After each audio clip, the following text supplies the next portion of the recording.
అద్భుతమైన పాట ఒక రచయిత రాయడం జరిగింది. ఇవన్నీ విన్నాం కానీ పాటించాం.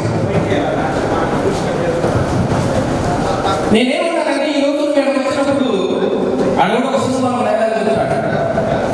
ఒక్కసారి చదివితే రైట్ నీ వల్ల గురువు అని మానవ సేవే Trying the children in the right way, he should go when he was old. Trying the children in the right way, when he was old, he should not turn the path. వాళ్ళు నడవలసిన వాడికి లేదు, పెద్దవాడే వాడి తొలగిపోడు. నువ్వు నేర్చుకుంటున్నావా? నీ పక్కకు కరెక్ట్గానే ఉందా? నా పక్కకు కరెక్ట్గానే ఉందా? నువ్వేం చేస్తున్నావు? ఇవన్నీ మనం వింటున్నాము మైండ్లో పెట్టుకోవడం లేదు. అది నా బాధ. ఇంత లక్షల రూపాయలు మీ కోసం ఏర్పాటు చేసి ఒక బ్రహ్మాండమైన జ్ఞానాన్ని అంబేద్కరించిన వారసత్వాన్ని మీకు అందిస్తుంటే మీరు ఈ పోయేవాళ్ళగా ఉంటే టోటల్గా ఈ డబ్బులు బూడిద కోసం పని ఈ శ్రమంతో ఈ వెనక చాలా శ్రమ ఉంది. ఒకలాంటి డబ్బులు అలా ఉద్యోగం కాదు. ఈ వెనక చాలా శ్రమ పనుల ఇంత శ్రమ పట్టి ఈ ప్రోగ్రామ్ ఆర్గనైజ్ చేస్తుంటే నువ్వు నేను మారకపోతే ఇలాంటి ప్రోగ్రామ్ అవసరమా? That is my question. ఇప్పుడు నేను చెప్తున్నాను, ఒక్కసారి కమిట్ అయితే నేను నా మాటనే ఇలాను అనే డైలాగ్ నేను చెప్పడానికి చెప్పాను. ఏ సినిమా మీరు చెప్తారు, హీరో చెప్తారు, హీరోయిన్ కూడా చెప్తారు. అవునా కదా? ఇప్పుడు నేనేమవుతానంటే ఒక్కసారి కమిట్ అయితే నా మాట నేనే అంత ఎవరో చెప్తాను, ఏ సినిమా చెప్తారు, అంటే హీరోయిన్ చెప్తారు, దాని డైరెక్టర్ చెప్తారు.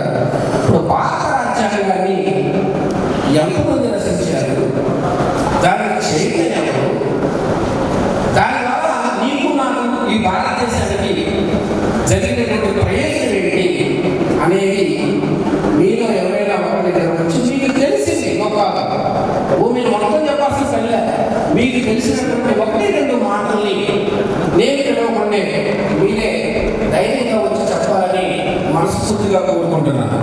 Okay, thank you sir. మా ఇక్కడికి ఇచ్చేసినటువంటి విద్యార్థులు ఒకసారి వచ్చి మాట్లాడాల్సిందిగా కోరుతున్నాను. జస్ట్ శుభాకాంక్షలు.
మనం ఇక్కడికి ఎందుకు వచ్చామో తెలుసా? తెలుసు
థ్యాంక్ యూ అమ్మ.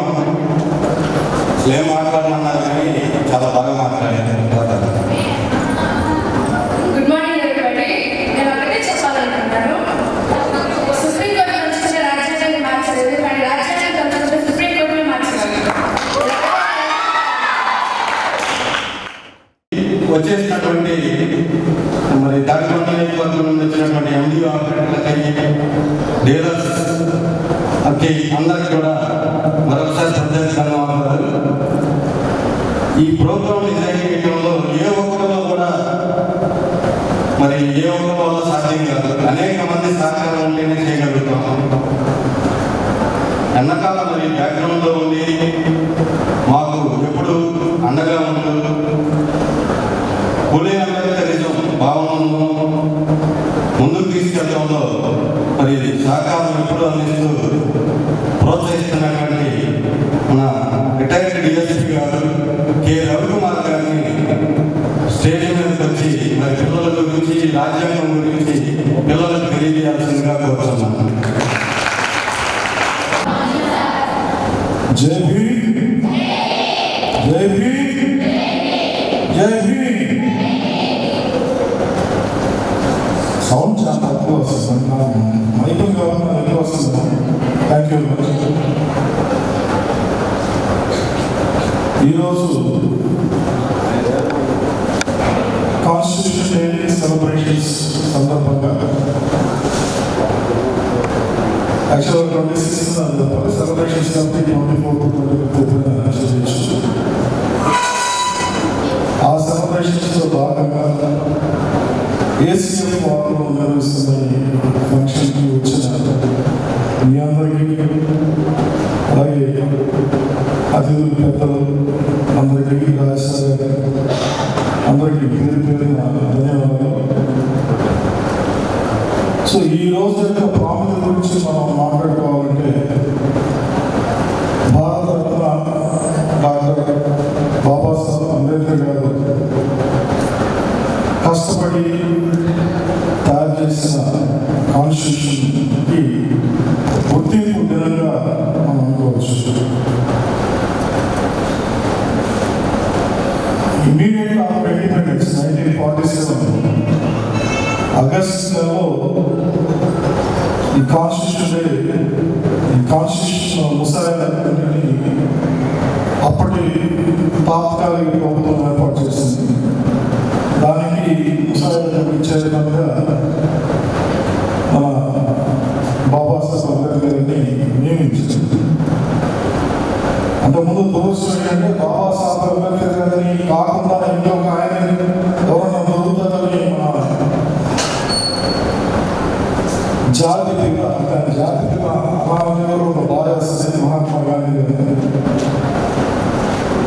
ఆయన వేరే వ్యక్తి కోసం అటు ప్రయత్నించి ఇటు ప్రయత్నించి తర్వాత మన ఇండియాలో ఉన్న ప్రముఖులు కొంచెం గడ్డిపెట్టి, అలాగే బ్రిటిష్ వారు కూడా క్లాస్ తీసుకుంటే అంత మంచి మేధావి పెద్దవారిని అంబేద్కర్ గారిని అక్కడ పెట్టుకుని మీరు ఎవరో కోసం ఎందుకంటే కామ్గా మన అంబేద్కర్ గారిని ముసాయిదాని గురించి అంటే అక్కడ కూడా బాబా సార్ గారిని అణిచివేయాలని ఆ రోజుల్లో చాలా ప్రయత్నం జరిగింది. ఆయన కౌంటర్గా ఇంకొక వ్యక్తిని తీసుకొచ్చారు ఆ రోజు, కానీ ఆయన ఎఫిషియెంట్ కాదు. సరే, ఎనీవే ఈ ముసాయిదా కమిటీ చైర్మన్గా డాక్టర్ బాబాసాహెబ్ అంబేద్కర్ గారు అహర్నిశలు కష్టపడి nearly 3 years, అంటే 2 years 7 months 7 days కష్టపడి ఈ కాన్స్టిట్యూషన్ తయారు చేస్తారు. అహర్నిశలు కష్టపడి ఈ కాన్స్టిట్యూషన్ బాడీలో దాదాపు 9 members ఎవరికి వాళ్ళు ఇండిపెండెంట్గా బిహేవ్ చేస్తూ వాళ్ళు చూస్తున్నారు. కొంతమంది లోకల్ బిజినెస్ సమ్ ఎంఎన్ఆర్ అనే ఒక ఆయన మొత్తం బాబాసాహెబ్ అంబేద్కర్ గారికి బాగా హెల్ప్ఫుల్గా ఉన్నారు. సో వాళ్ళ సహకారంతో ప్రపంచంలోనే అత్యున్నతమైన కాన్స్టిట్యూషన్ బాబాసాహెబ్ అంబేద్కర్ గారు తయారు చేస్తారు. తర్వాత 1949 నవంబర్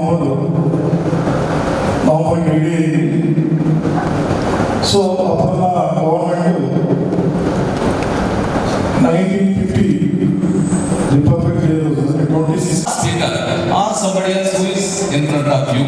ఇంతకుముందు ఒక పాప వచ్చింది, కొంచెం తడపడదు కానీ ఎక్సలెంట్గా మాట్లాడింది అమ్మాయి. అది ఇంగ్లీష్లో ట్రై చేద్దాం అనుకుంది, ఇంగ్లీష్లో కొంచెం ఇబ్బంది పడ్డారు, తెలుగులో బ్యూటిఫుల్గా మాట్లాడారు. మీరు అందరూ అనుకోవచ్చు అమ్మాయి తక్కువ మాట్లాడింది అన్నది కాదు. ఈ డయాస్ మీదకి వచ్చినప్పుడు తెలుస్తుంది మనకున్న ధైర్యం ఏంటంటే. ఈ ధైర్యాన్ని అంబేద్కర్ గారు కాన్స్టిట్యూషన్ ద్వారా అమ్మాయికి ఇచ్చారు. మీకు ఇక్కడికి వచ్చి మాట్లాడే అవకాశం ఎవరు కూడా ఇంతవరకు ఇవ్వలేదు. దీనికి కారణం కూడా మీకు తెలుసు, రాజ్యాంగం. The most powerful document in the world. మనకు ఎన్నో గ్రంథాలు ఉన్నాయి, ఎన్నో గ్రంథాలు ఉన్నాయి, కానీ నేషనల్స్ డాక్యుమెంట్, దేశానికి సంబంధించినటువంటి ఒకే ఒక డాక్యుమెంట్, సుప్రీం డాక్యుమెంట్ అంటే కాన్స్టిట్యూషన్ ఆఫ్ ఇండియా. దాని రాయడానికి మీకు అందరికీ తెలుసు, 2 years 11 months 17 or 18 days. ఇన్ని రోజులు అహర్నిశలు కొన్ని వందల మంది కష్టపడి చేస్తే రాయటం లేదు. మీకున్న నాలెడ్జ్లో చిన్నపిల్లలు లేకపోతే కొంచెము ఎక్కువగా నాలెడ్జ్ లేనటువంటి వాళ్ళు రాసినప్పుడు దానిని సరిదిద్ది అందులో లోటుపాట్లు, అందులో ఉన్నటువంటి తప్పులన్నింటినీ కూడాను కరెక్ట్ చేసి బయటికి ఇవ్వాలి. ఒక డాక్యుమెంట్ బయటకు వచ్చింది అంటే ఎంత ఇంపార్టెంట్ ఎందుకంటే నేషన్ సంబంధించిన కొన్ని విషయాలు, జనరల్ విషయాలు నేను విశ్లేషిస్తాను. ముందు వస్తాను అలాంటి విషయాలు, ఇష్యూస్. విద్య గురించి బాబాసాహెబ్ అంబేద్కర్ ఏం చేశారంటే వినయము, సేవ అంటే క్యారెక్టర్, విధేయత అనేది విద్య పశువు కంటే పౌరమైన మన చదవ విద్య లేని వాడు ఎంత పుస్తకం చదవనాడు. కానీ బాబాసాహెబ్ గారు ఆ రోజుల్లోనే ఆ మాట చెప్పారు. ఎంత విద్యావంతులైనా వినయం ఉండాలి, విధేయత ఉండాలి, సేవ అనేది ఉండాలి, క్యారెక్టర్ అనేది ఉండాలి. సో విద్య వల్ల ఏమి ఉపయోగాలు ఏంటంటే విద్య మన విశ్లేషణగా ఎలా ఉండాలని సొసైటీలో సంబంధించిగా తెలియపరుస్తుంది, చైతన్యం చేస్తుంది. మీరు చదువుకున్నారు కాబట్టి ఇంట్లో ధైర్యం మాట్లాడుతుంది, పేరెంట్స్ కానీ పక్కింట్లో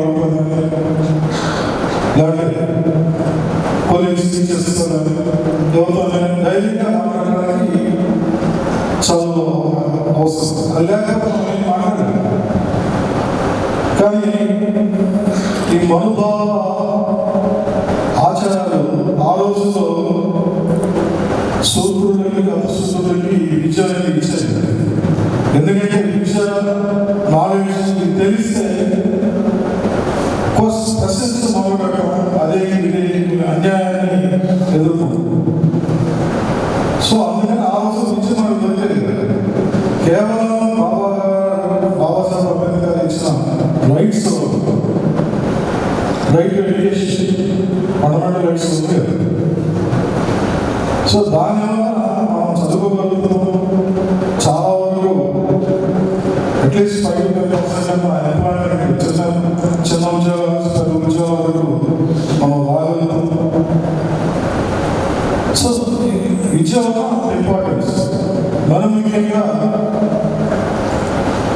సో మీ ఆడపిల్లలకి ఇదివరకు రోజుల్లో కన్ఫైన్ టు హౌస్ ఉంది. అసలు మీకు ఆ ఛాన్స్ లేదు, చదువుకునే ఛాన్స్ లేదు. మనుస్మృతి యొక్క ఆచారం ఆడవాళ్ళు చదువుకోకూడదు. They are equal to the animals. పశువులు అంటే పశువులతో సమానం. అంతే వాళ్ళు వర్క్ చేయాలి, బానిసలుగా ఉండాలి.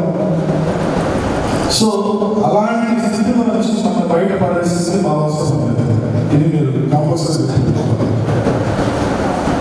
ఇకపోతే బాబాసాహెబ్ అంబేద్కర్ ఇంకో విషయం మాట్లాడినట్టే బానిసత్వం. బానిసత్వం అనేది ఎవరో వస్తారు, ఎవరో వచ్చి మనల్ని బానిసత్వం నుంచి విడదీస్తారనేది అపోహం. నువ్వు చదువుకుంటే నీ హక్కులు తెలిస్తే నువ్వు బానిసత్వం నుంచి బయటపడతావు. నీ హక్కులు ఏంటి తెలుస్తుంది. అది లేనంత కాలం నువ్వు నోరు తగ్గడం కాలం, నువ్వు చదువుకుని కూడా నోరు తగ్గడంత కాలం నువ్వు బానిసనే. సో ఈ స్టేజ్ నుంచి బయటకు రమ్మంటారు బాబాసాహెబ్ అంబేద్కర్.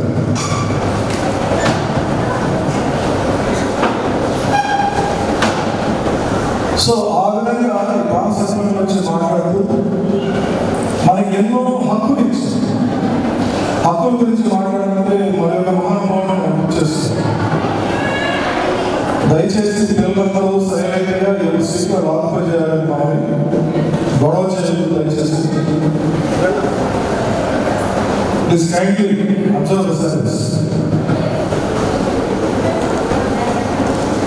ఈ హక్కుల గురించి మాట్లాడాలంటే మహాత్మా బాపూజీ ఫులే ఫస్ట్ టైం మానవ హక్కులు హెన్రీ మేలిన్ రాసిన ఒక రైటర్ రాసిన బుక్ హ్యూమన్ రైట్స్. ఆ బుక్ని చదివి ఆయన మానవ హక్కులని ఫస్ట్ టైం ఇండియాలో బిఫోర్ ఇండిపెండెన్స్ మాట్లాడారు. ఆయన స్ఫూర్తిగా తీసుకుని మన బాబాసాహెబ్ అంబేద్కర్ కాన్స్టిట్యూషన్లో మనకి ఎన్నో హక్కులు ఇచ్చారు. బేసిక్గా ఇచ్చింది fundamental rights, right to equality, right to education, right to religion, right to freedom of speech. ఇట్లా ఎన్నో మనకి ఎన్నో ఇచ్చారు.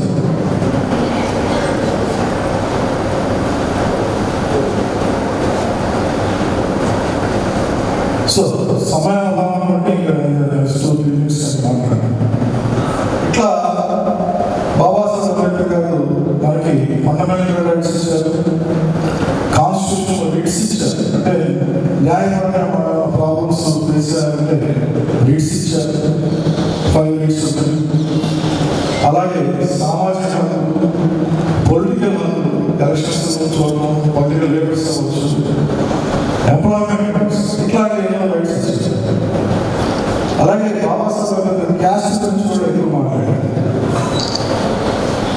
Annihilation of caste, eradication of caste system, సమతాకులం అనేది పొందుకొచ్చారు. సమతాకులం ఎలా ఉండాలి, ఇంటర్ క్యాస్ట్ మ్యారేజ్ని ఎంకరేజ్ చేశారు. ఇదివరకు మా రోజుల్లో అంటే అన్ని గ్రూప్గా ఉండేవారు, తెలిసేది కదా. ఇప్పుడు ఏంటంటే ఏ క్యాస్ట్ కూడా ఆ క్యాస్ట్ ఫ్రెండ్షిప్ చేయడం కానీ అసోసియేషన్ బాగుండడం కానీ అది కరెక్ట్ కాదు. సో ఇంటర్ క్యాస్ట్ మ్యారేజ్ చేస్తారు. అలాగే ఫీమేల్ స్త్రీ యొక్క సమానత్వం గురించి చాలా ఎక్కువగా మాట్లాడింది. ఒక బాబు చెప్పింది మనకి ఎన్నో రైట్స్ ఇచ్చారు. బాబాసాహెబ్ అంబేద్కర్ గారు బిఫోర్ ఇండిపెండెన్స్ వైస్రాయ్ కౌన్సిల్లో 1942 నుంచి 1946 వరకు లేబర్ సెక్రటరీగా పనిచేస్తారు. తెలుసా? ఆ టైంలోనే లేడీస్కి పని వర్క్ చేసే దగ్గర 8 hours డ్యూటీ కానీ, మ్యాటర్నిటీ లీవ్స్ కానీ, ఈ మెన్స్ సర్క్యులేషన్ 3 days 5 days మనం సఫర్ అవుతాం, ఆటకి లీవ్లు కానీ ఇవన్నీ ఆ రోజుల్లోనే ఇచ్చేస్తాం, రికార్డెడ్గా ఇచ్చేస్తాం. ఈరోజు ఎంప్లాయీస్ అందరూ అనుభవిస్తున్న కరువు పంచిన కానీ అడిషనల్ లీవ్స్ ఇవన్నీ కానీ ఆయనే చేస్తుంది. అప్పటి నుంచి ఎంత కంటిన్యూ అవుతుంది.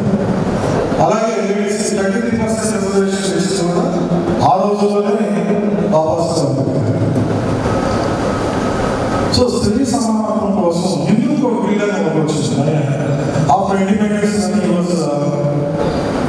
లాంగ్ ఆ హిందూ ఒక బిల్లులో లేడీస్కి మనం ముఖ్యంగా ప్రాపర్టీ రైట్స్, సమానంగా ఒక ఫ్యామిలీలో మగపిల్లలతో పాటు ఈక్వల్గా property rights, divorce rights, education right, employment rights, ఇలాంటి ఎన్నో హక్కులు మనకి పొందుపరిచారు కాన్స్టిట్యూషన్. సో ఇలాంటి ప్రపంచ మేధావులు ఇచ్చిన కాన్స్టిట్యూషన్ మనం ఎలాగా గౌరవించాలి. క్యాస్ట్ సిస్టంలో ఎడ్యుకేషన్ క్యాస్ట్ రాసిన దీనికి అనుగుణంగా మన ఏసీ అసోసియేషన్ వర్క్ చేస్తూ యాంటీ క్యాస్ట్ ఫ్యూజన్ అని ఒక అసోసియేషన్ ఎస్టాబ్లిష్ చేసి అంబేద్కర్ కల్చర్ని, అంబేద్కర్ నిజాన్ని సొసైటీలో ముందుకు తీసుకెళ్తూ ఎంతో కష్టపడుతున్నారు. ఇట్లానే లాస్ట్ టైం ముందు కూడా 1000 మంది కానీ ముందు చాలా మంది ఎగ్జామ్స్ కండక్ట్ చేసి అంబేద్కరిజాన్ని స్ప్రెడ్ చేస్తున్నారు. సో ఇంత ఇచ్చేస్తున్న ఐసీ అసోసియేషన్కి మన దేవాలయానికి వాళ్ళ టీంకి అందరికీ ఇక్కడ వచ్చిన మీ అందరికీ పేరు పేరున ధన్యవాదాలు తెలియజేస్తూ ఈ అవకాశం మీ అందరికీ చేసింది. Thank you. Thank you sir. మా ఇప్పుడు వచ్చిన పిల్లలు ఉన్నారు, ఏ హాస్పిటల్ వాళ్ళలో ఎవరైనా ఇంట్రెస్ట్గా ఉంటే ఒకసారి మీరు కూడా ఈ స్టేజ్ మీద మాట్లాడడానికి అవకాశం ఇస్తాం. వేదిక ముందున్నటువంటి పెద్దలకి అలాగే పిల్లలకి ప్రతి ఒక్కరు కూడా నా ఈ కాన్స్టిట్యూషన్ డే సందర్భంగా శుభాకాంక్షలు. యాక్చువల్గా మీ అందరికీ తెలుసు కాన్స్టిట్యూషన్ డే ఇంపార్టెన్స్ దాదాపు స్టూడెంట్స్ కూడా తెలుసు.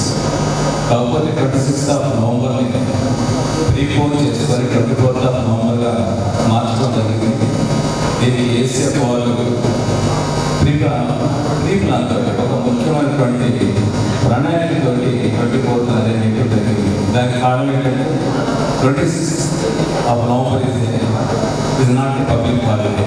ఆ రోజు అందరి కాలేజీలు ఆఫీసులు ఉంటాయి కాబట్టి దానిని కొంచెం ముందుగా జరిగినట్లయితే అదే సండే ఈ రోజు ఉన్నట్లయితే మీ అందరికీ ఇక్కడ అటెండ్ అయ్యే అవకాశాన్ని ఇస్తూ ఇక్కడ జరిగేటువంటి కార్యక్రమంలో ఉన్నటువంటి ఇంపార్టెన్స్ అందరూ మీరు తెలుసుకుంటారనే ఉద్దేశంతో 24th ప్రిపోజ్ చేశారు. కాన్స్టిట్యూషన్ డే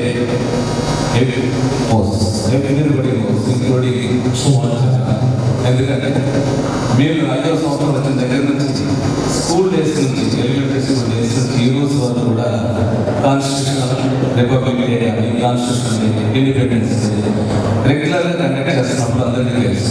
దీనిని ఒక రూపంలో ఇండియన్ లా డే ఎందుకంటే న్యాయానికి సంబంధించినటువంటి చట్టానికి సంబంధించినటువంటి డాక్యుమెంట్ కాబట్టి లా డే అంటారు. అదే హిందీలో అయితే సంవిధాన దివస్ డే. ఇవన్నీ కూడా మీకు స్టూడెంట్స్గా కొంచెం తెలుసుకోవాలి. ఎందుకంటే ఇప్పుడు మీరు ఏసీఎఫ్ వాళ్ళు యాంటీ క్యాస్ట్ ఫ్యూజన్ అనేటువంటి విషయం ద్వారా మీకు తెలుస్తుంది. ఒక ప్రణాళిక ప్రకారం 24th ప్రిపోజ్ చేస్తున్నారు. కారణం ఏంటంటే ఏ ప్రోగ్రామ్ అయినా స్టార్ట్ చేయండి, లేదా మీ చదువు కావచ్చు, ఉద్యోగం కావచ్చు, ఏదైనా సరే ఒక ప్రణాళిక ప్రకారం ఏమంటారు దాన్ని మెటిక్యులస్ ప్లానింగ్ ద్వారా మీరు ఎప్పుడు కూడా ప్రోగ్రామ్ స్టార్ట్ చేసుకోవాలి. ఈరోజు ఇంతమంది స్టూడెంట్స్ మరి ముఖ్యంగా గర్ల్స్ వచ్చారంటే రియలైజ్ వండర్ఫుల్ అకేషన్. కారణం ఏంటంటే girls never come out of their dense. అది ఇల్లు కావచ్చు, హాస్టల్ కావచ్చు, లేకపోతే ఇంకొక బంధువులు ఇల్లు కావచ్చు. వాళ్ళని never allowed to come outside and participate in programmes like this. కారణం ఏంటంటే సెక్యూరిటీ, ఇన్సెక్యూరిటీ ఫీలింగ్, వీళ్ళకి బయటకు వెళ్తే ఏమవుతుంది అనేటువంటి భయము, బాధపడి తల్లిదండ్రులు బయటకు పంపారు. కానీ ఈరోజు మీరు ఇంతమంది ఆడపిల్లలుగా కాకుండా మొత్తం గ్యాలెంటర్గా నిండిపోతుంది అనుకున్నాను. మీకోసం ఈరోజు గర్ల్స్ ఎందుకు అటెండ్ అయ్యారు? గర్ల్స్ ఇచ్చినటువంటి హక్కులు కాన్స్టిట్యూషన్ అంటే మీకు తెలుసు. ఈ కాన్స్టిట్యూషన్ కనుక డాక్టర్ బిఆర్ అంబేద్కర్ గారు కనుక రాసి ఉండి ఉండకపోతే you would have not come out of your houses. మీరు వంటగదికి ఇంటికి పరిమితమై ఉండేవారు. ఇంత ఓపెన్గా పరిమితంతో పబ్లిక్లో తిరుగుతున్నారంటే డాక్టర్ బిఆర్ అంబేద్కర్ గారు స్త్రీల కోసం ఎంత పోరాటం చేశారు. ఒక best example Hindu code bill. మన డిఎస్పీ గారు చెప్పారు, హిందూ కోడ్ బిల్లులో మొట్టమొదట వ్యతిరేకించినటువంటి వాళ్ళు సో కాల్డ్ ఎమినెంట్ పర్సనాలిటీస్ అందరూ వీళ్ళు తెచ్చిన మహానుభావులు, మహాపురుషులు హిందూ కోడ్ బిల్ ఇంప్లిమెంట్ చేయడానికి లేదు. స్త్రీలకు పూర్తి స్వేచ్ఛ ఇచ్చినట్లయితే సమాజంలో ఎన్నో రకాలైనటువంటి ఇబ్బందులు వస్తాయనేటువంటి భావించి దాన్ని ఓడించారు. దాని ఫలితమే అంబేద్కర్ గారు న్యాయశాఖ మంత్రిగా కూడా రిజైన్ చేశారు. ఈ రోజు ఒక మినిస్ట్రీ వదులుకోవాలన్నా, ఒక ఎమ్మెల్యేకి వదులుకోవాలన్నా దానికి ఎవరికైనా సరే చాలా కష్టమైనటువంటి మాట.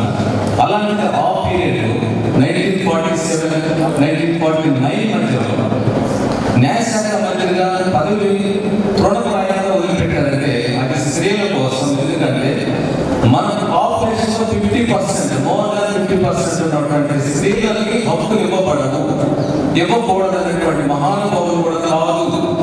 నాకు సమానమైనటువంటి స్త్రీ లేకపోతే బాలికలు వాళ్ళకి స్వేచ్ఛ, సమానత్వము, సౌభ్రాతృత్వం అనేటువంటి పదాలను వాళ్ళ హక్కులు పురుషులు ఎంత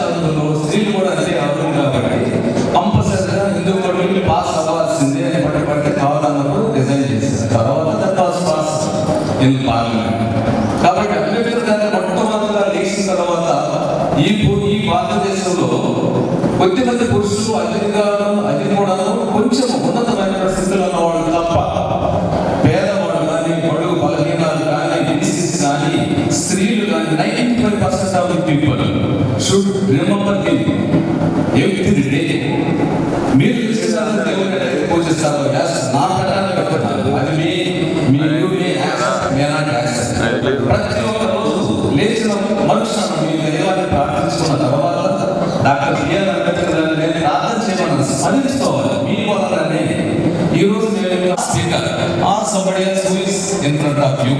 ఇంతకుముందు ఒక పాప వచ్చింది, కొంచెం తడపడదు కానీ ఎక్సలెంట్ గా మాట్లాడింది అమ్మాయి. అది ఇంగ్లీష్లో ట్రై చేద్దాం అనుకుంది, ఇంగ్లీష్లో కొంచెం ఇబ్బంది పడ్డారు, తెలుగులో బ్యూటిఫుల్ గా మాట్లాడారు. మీరు అందరూ అనుకోవచ్చు అమ్మాయి తక్కువ మాట్లాడింది అన్నది కాదు. ఈ డయాస్ మీదకి వచ్చినప్పుడు తెలుస్తుంది మనకున్న ధైర్యం ఏంటంటే. ఈ ధైర్యాన్ని అంబేద్కర్ గారు కాన్స్టిట్యూషన్ ద్వారా అమ్మాయికి ఇచ్చారు. మీకు ఇక్కడికి వచ్చి మాట్లాడే అవకాశం ఎవరు కూడా ఇంతవరకు ఇవ్వలేదు. దీనికి కారణం కూడా మీకు తెలుసు, రాజ్యాంగం the most powerful document in the world. మనకు ఎన్నో గ్రంథాలు ఉన్నాయి, ఎన్నో గ్రంథాలు ఉన్నాయి, కానీ నేషనల్స్ డాక్యుమెంట్, దేశానికి సంబంధించినటువంటి ఒకే ఒక డాక్యుమెంట్, సుప్రీం డాక్యుమెంట్ అంటే కాన్స్టిట్యూషన్ ఆఫ్ ఇండియా. అది రాయడానికి మీకు అందరికీ తెలుసు, 2 years 11 months 17 or 18 days. ఇన్ని రోజులు అహర్నిశలు కొన్ని వందల మంది కష్టపడి చేస్తే రాయటం లేదు. మీకున్న నాలెడ్జ్లో చిన్నపిల్లలు కొంచెము ఎక్కువగా నాలెడ్జ్ లేనటువంటి వాళ్ళు రాసినప్పుడు దానిని సరిదిద్ది అందులో లోటుపాట్లు, అందులో ఉన్నటువంటి తప్పులన్నింటినీ కూడా కరెక్ట్ చేసి బయటికి ఇవ్వాలి. ఒక డాక్యుమెంట్ బయటకు వచ్చింది అంటే ఎంత ఇంపార్టెంట్, ఎందుకంటే నేషన్ సంబంధించి పెద్ద అందరికీ తెలుసు, శ్రీరాములు అందరూ చెప్తారు. ఎందుకంటే మా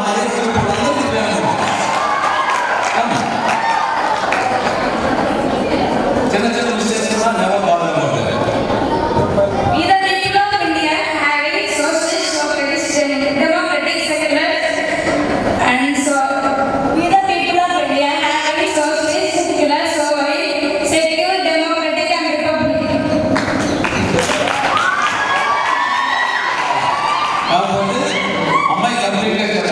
కాబట్టి మొత్తం మాటిస్తే నేను అమ్మాయికి ఆఫీస్ ఓకే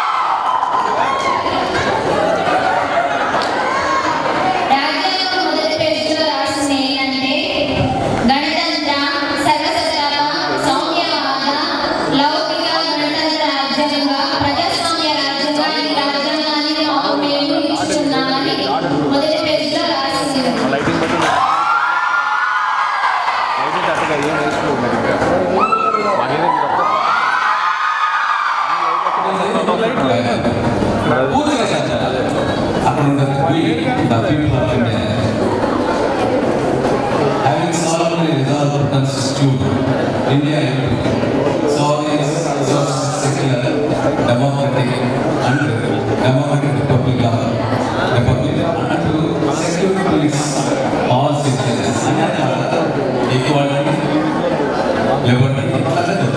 నా పూర్తిగా చెప్పగలుగుతాను, చెప్పడానికి టైం తీసుకుంటారు. ఇప్పుడు ఆ పిల్లలు కనీసం విద్యార్థులైనటువంటి దానిని కొంతవరకు నేర్చుకోగలిగారు, కానీ త్వరగా నేర్చుకున్నారంటే మీకు ఈరోజు ఈ సోదరుడు. అందుకనే పవర్ అంటారు, మనీ అమ్మాయికి నాలెడ్జ్ కాబట్టి ఈరోజు మనీ కాబట్టి మీరందరూ కూడా ఫస్ట్ పవర్ వాడు దాన్ని తీసేస్తారంటే ప్రియాంబలం అంటే కంపల్సరీగా నేర్చుకోండి. భారతదేశం మాతృభూమి నెలకొన్నాను కాన్స్టిట్యూషన్ ఫస్ట్ ప్రతి ఒక్కరి హక్కు. మనకి హక్కులు ఫండమెంటల్ రైట్స్ అనేది ఆల్రెడీ 7 తర్వాత ఆలోచిస్తారు. ఫండమెంటల్ రైట్స్ అంటే మీ హక్కులు మీరు పరిరక్షించుకోవాలి. మీరు పెట్టుకున్నంత కాలంలో ఎవరికి ఎటువంటి ప్రశ్న అవ్వడం, బానిసగా బ్రతకూడదు. బానిసగా బ్రతకూడదు. బానిస అంటే ఇంట్లో కూలి పనిచేసేది కాదు. ఎవరైతే అన్యాయం జరుగుతున్నప్పుడు ఎదిరించి మాట్లాడలేదు, తెలిసి కూడా తెలియకుండా ఉండాలి. ఆ మనస్తత్వం బానిస మనస్తత్వం ఉండాలి. బానిస మనస్తత్వాన్ని ఎప్పుడు కూడా డెవలప్ చేసుకోవాలి. దాన్ని పోవాలంటే that is possible only through education. ఈరోజు మీకు డబ్బు లేకపోతే హాస్టల్లో చదువుతూ ఉంటారు, ఇంట్లో మనకి గడవ. మీరు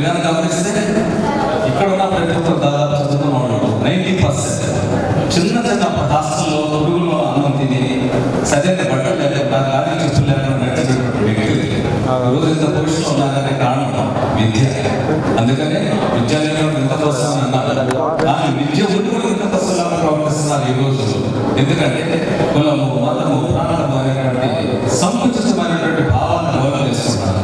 విద్య వలన సంకుచితమైన భావాలు డెవలప్ కాకూడదు.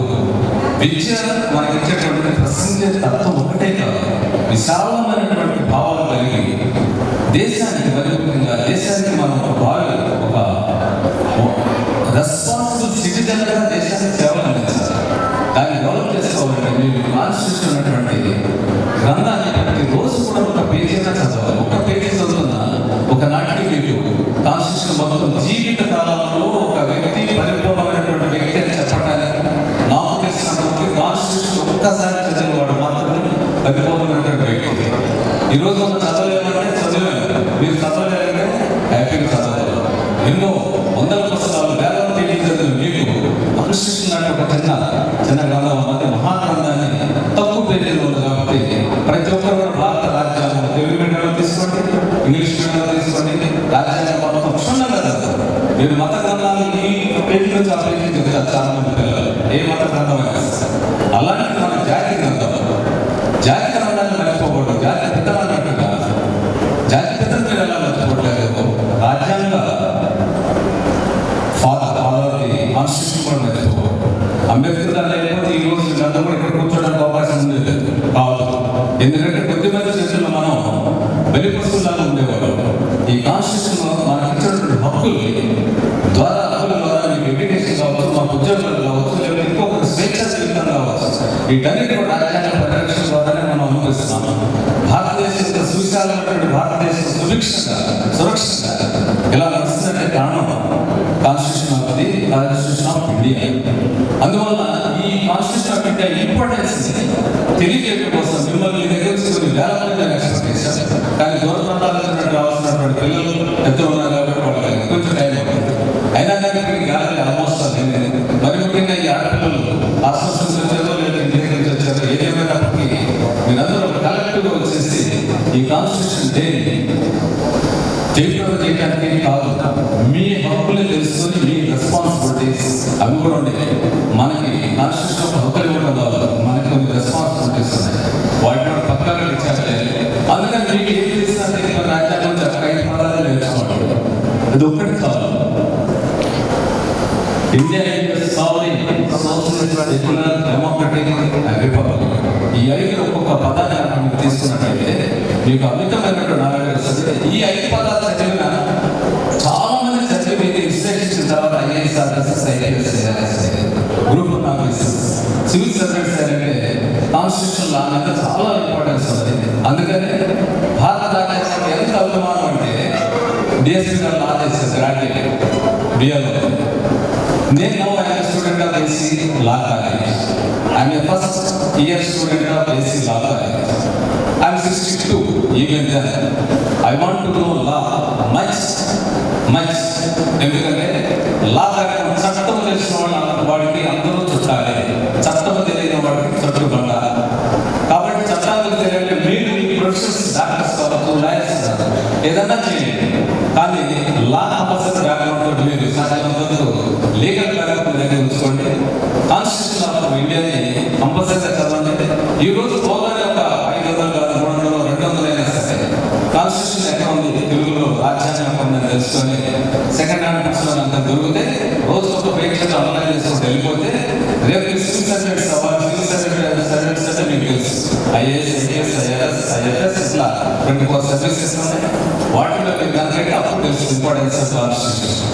కాబట్టి నాకు ఈ చిన్న అవకాశాన్ని ఇచ్చినటువంటి ఏసీఎఫ్ వాళ్ళు, మరి ముఖ్యంగా వీరి గురించి మీకు తెలుసు, దేవరాజు డిప్యూటీ తహసీల్దార్గా పనిచేస్తున్నారు, మీకు తెలుసుకుంటూ కానీ గత కొన్ని సంవత్సరాలు ఈ ప్రోగ్రాం జరుగుతూ మాలాంటి వాళ్ళు ఒక చిన్న అవకాశం ఇస్తున్నారు. ప్రజలకు తెలిసింది చెప్పడం, ప్రజల కంటే పిల్లలకు తెలిసింది చెప్పడం. ఎందుకంటే వాళ్ళ భారత పౌరులు వాళ్ళ ద్వారానే దేశం ఎంతో నిర్మితం అవుతుంది. ఈరోజు గుంటూరు డిస్ట్రిక్ట్ కలెక్టర్ గారు కూడా ఒక బొమ్మనైనటువంటి మాట మర్చిపోకండి. అంటే మీరు ఈక్వల్ కాబట్టి మీరు కూడా పెద్ద పెద్ద పోస్టులు వెళ్ళడానికి చదువుతారని ఆశిస్తూ కాన్స్టిట్యూషన్ కూడా అలాగనే మీ యొక్క గ్రంథాలు, మత గ్రంథాలు ఇది కూడా ఒక గొప్ప గ్రంథంగా భావించి అక్కడే ప్రతిరోజు చదవండి. డాక్టర్ బిఆర్ అంబేద్కర్ గారిని ప్రతి ఒక్కరూ, ప్రతి స్త్రీ, ప్రతి పురుషులను స్మరించుకుంటూ వారికి ఘనమైనటువంటి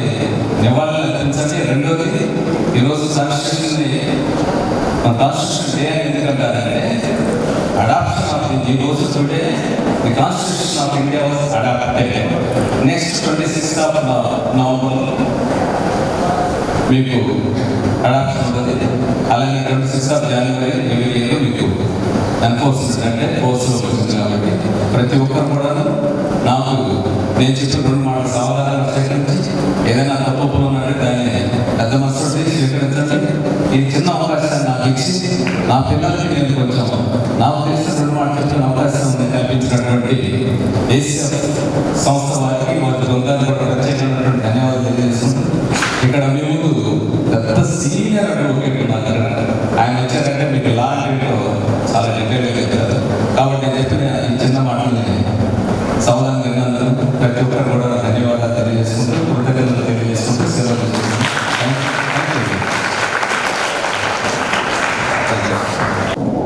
గుంటూరులోని ప్రముఖ నాయకులు అంబేద్కర్ పులివెందుల గిరిజనాన్ని ముందు తీసుకెళ్తూ భారత రాజ్యాంగం యొక్క భావనను 78 సంవత్సరాలు వచ్చినా కూడా అనుభవించకుండా మరి అనేక మందికి ఆదర్శంగా నిలిచినటువంటి న్యాయవాది వైద్య గారిని మరి పిల్లలకి రాజ్యాంగ విలువల గురించి చెప్పాల్సిందిగా తెలియజేస్తున్నాం, కోరుచున్నాం.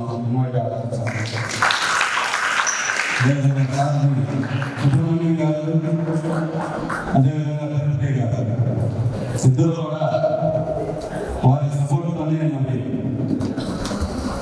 ఈ వయసులో కూడా మరి ముందు పనిచేస్తున్నారు.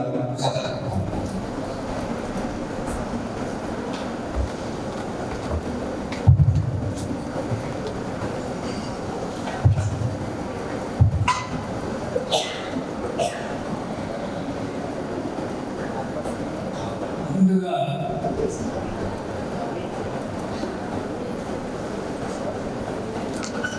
రాజ్యాంగ శిల్పి, ప్రపంచ మేధావి, భారతదేశ దిశానిర్దేశం చేసినటువంటి ఒక గొప్ప సామాజిక తత్వవేత్త, మేధావి, మార్గదర్శకుడు డాక్టర్ బిఆర్ అంబేద్కర్ జయహో కావాలి.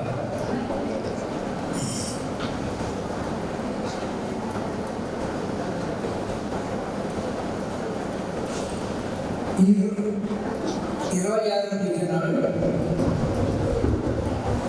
భారత రాజ్యాంగాన్ని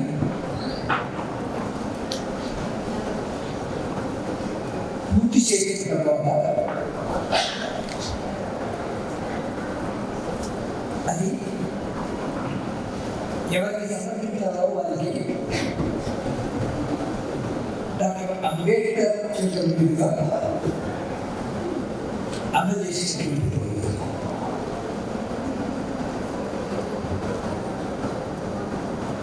75 సంవత్సరాలుగా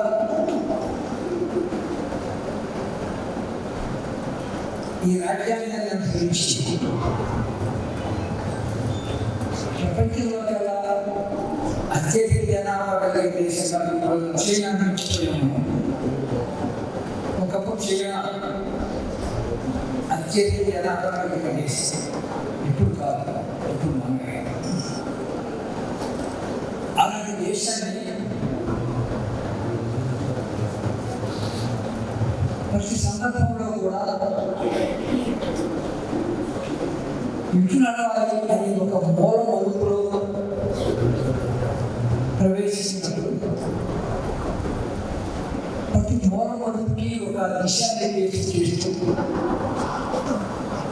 ప్రతి సామాజిక, ఆర్థిక, రాజకీయ, సాంస్కృతిక ప్రశ్నకి, సవాళ్ళకి సమాధానం చెప్పినటువంటి మహోన్నతమైనటువంటి గ్రంథం భారత రాజ్యాంగం. అలాంటి రోజులు మనం చేసుకుంటూ ఒక రోజు 2 రోజులు కూడా సందర్భాలు పెట్టి ఆ మహత్వం యొక్క విశిష్టతగా గుర్తు చేసుకుంటూ మాట్లాడుకోవడం కంటే మన పండుగలు మనం ఆరాధించి మనం పూజించేవాడిని తక్కువ చేసేప్పుడు కానీ ఆ పండుగ దినాల మనకుండే గౌరవ ప్రపత్తుల్ని నేను ఆలోచన కూడా కాదు. ఆ గౌరవిద్దాం మనకి ఆమోదకరమైనటువంటి రోజులు మనం గౌరవిద్దాం. అక్కడే ఇబ్బంది లేదు. భారత రాజ్యాంగాన్ని రూపొందించి పరిపూర్ణం చేసినటువంటి రోజు అది సామాన్య రోజు, గొప్ప ప్రాశస్త్యం కలిగింది. సినిమా పాటలు నాకు నా సినిమా అదే మంచి రోజు ప్రొఫెసర్ ఎదుగుతానంటే అదేదో చెప్పుకున్నాను. అది కాదు, ఇది మహాద్భుతమైనది. మన జీవితాన్ని నడిపించడం, నిజంగా నడిపించడం. ఆ రాజ్యాంగమే లేకపోతే మనం ఇక్కడ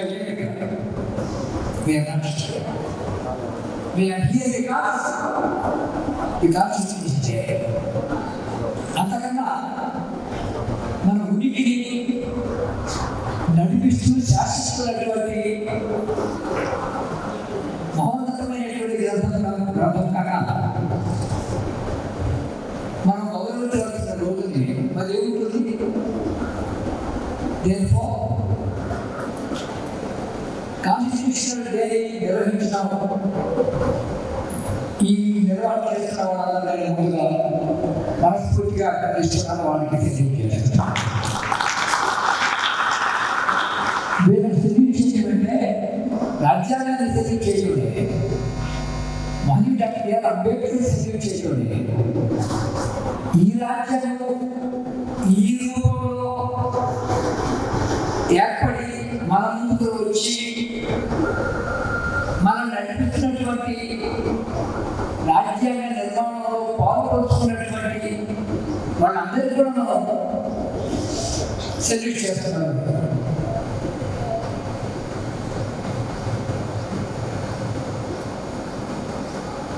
భారత రాజ్యాంగం ఒక లాయర్గా నేను చెప్పాలంటే చట్టాలు 2 రకాలు. ఒకటి ప్రొసీడ్యూరల్ లా, రెండోది సబ్స్టాంటివ్ లా. సబ్స్టాంటివ్ లా అంటే ఐపీసీ లా. ఇప్పుడు దాని పేరు అలా అందరికీ తెలిసిన ఐపీసీలో మాట్లాడారు. ఇండియన్ చేయాలనుకోండి అది సబ్స్టాంటివ్ లా అంటే ఏదైనా వేస్తారంటే. ప్రొసీజర్ అంటే ప్రొసీజర్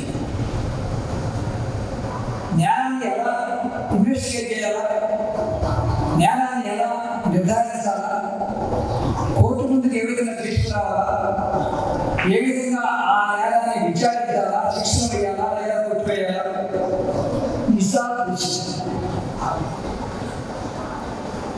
ప్రొసీజర్ లా ఒకటి, సబ్స్టాంటివ్ లా ఒకటి. సారాంశంగా ఉండే విధానపరమైన చట్టం. But Indian constitution is both a procedural law as well as a substantive law. భారత రాజ్యాంగం నా అవగాహన ప్రకారం అందులో ప్రొసీజర్ ఉన్నది. పరిపాలన ఎలా పార్లమెంట్ ఎన్నుకోవాలా, ఏ విధంగా పరిపాలించాలి, అంశాలు కూడా అవన్నీ అనేక అంశాలు ప్రొసీజర్ ఉంటా అట్ ది సేమ్ టైం హక్కులేమిటి, బాధ్యతలేమిటి, పరిపాలించే పరిపాలన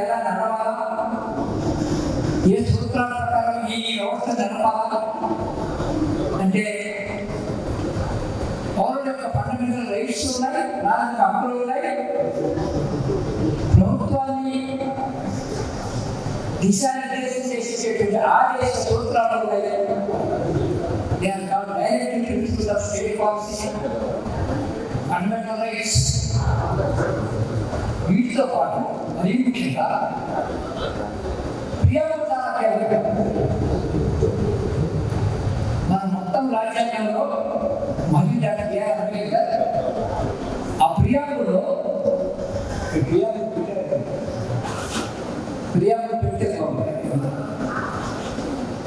ప్రియాములు పీఠ తెలుగులో మనం ఇంగ్లీష్లో ప్రియాలు. ఆ ప్రియాములు చాలా స్పష్టంగా మొత్తం రాజ్యాంగం యొక్క సారం పిండి the essence of Indian Constitution is incorporated in the great preamble of the Constitution. The smallest phrase అతి సూక్ష్మమైనటువంటి అర్థంలో పొందుపరిచారు.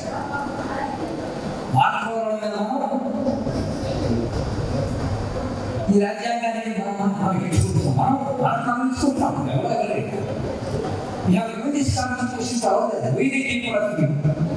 ఇండియాకి ఈ రచించడంలో మనమే ఇచ్చుకుంటాం. ఏమి ఇచ్చుకుంటాం? Liberty, equality, fraternity. ఈ 3 పదాలు సామాన్యంగా లిబర్టీ, ఈక్వాలిటీ, ఫ్రెటర్నిటీ. స్వేచ్ఛ, సమానత్వం, సౌభ్రాతం. ఫ్రెటర్నిటీ సామాన్యంగా ఫ్రెటర్నిటీ సామాన్యంగా కొంచెం లిమిటెడ్గా అర్థం చేసుకుంటారు. స్వేచ్ఛ అందరూ తెలిసింది, సమానత అందరూ తెలిసింది. ఈ సౌభ్రాతత్వం, ఈ ఫ్రెటర్నిటీ కొంచెం ఇతర దేశాల్లో కన్నా ఈ ఫ్రెటర్నిటీకి భారతదేశంలో చాలా ప్రాముఖ్యత. బికాస్ ప్రపంచంలో అతి తక్కువగా దాదాపు ఫ్రెటర్నిటీ ఉన్న దేశం భారతదేశం. మానవుల సమానం కాదు, మనుషులు సమానం కాదు, అసలు మనుషులే కాదు. వాళ్ళు అంటుకోలేరు, వాళ్ళు దూరంగా ఊరి బయట వాళ్ళు పెట్టాలా, లేదా కొంతమంది ఊళ్ళో ఉండనిచ్చిన కృష్ణవాళ్ళు అంటే వాళ్ళ కూడా పాటించాలా.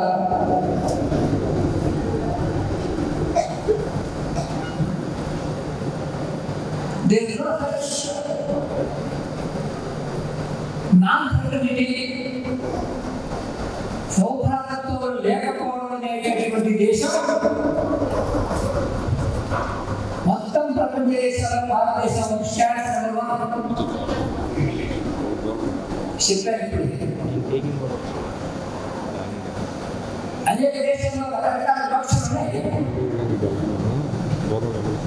కానీ ఆ వివక్ష ఈ దేశంలో అత్యంత స్థాయిలో, అత్యంత క్రూరంగా, అత్యంత అమాంసంగా, అత్యంత ఘోరంగా, చెప్పరాని భాషలో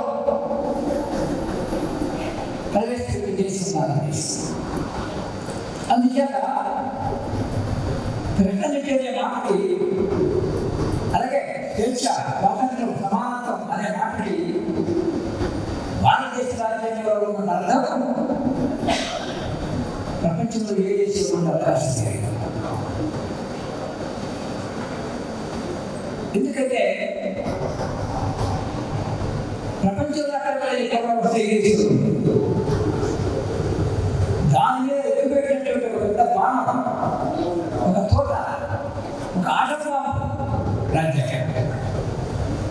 అత్యంత నికృష్టమైన, దురుత్సాహకరమైనటువంటి, మనిషిగా ఉన్నటువంటి వ్యవస్థలో, సామాజిక వ్యవస్థ ఉన్న ఈ దేశంలో లిబర్టీ, ఈక్వాలిటీ, ఫ్రెటర్నిటీ ప్రవేశపెట్టిన రాజ్యాంగం, ప్రియాంబుల్లో ప్రవేశపెట్టిన రాజ్యాంగం ఎంత ఉన్నతమైన అయినా దాన్ని మనం అర్థం చేసుకుంటే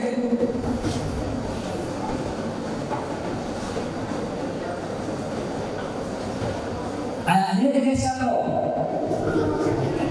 కాపుడు ఉన్నాడు, మాదిగ లేడు. వాస్తవం ఉన్నాడు, సాగ లేడు. బార్బర్ ఉన్నాడు, మందె లేడు. దేవరు ఉన్నాడు, ముసలి లేడు. టాయి కాపుడు ఉన్నాడు, గొప్ప లేడు. ఇక్కడ వృత్తులు అన్ని దేశాల్లో ఉన్నాయి, ఇక్కడ ఉన్నాయి. ప్రశ్న ఏమిటంటే అన్ని దేశాల్లో వృత్తులు ఉన్నప్పుడు కులాలు లేనప్పుడు ఈ దేశంలో వృత్తులు కులాలు ఎందుకు వచ్చాయి?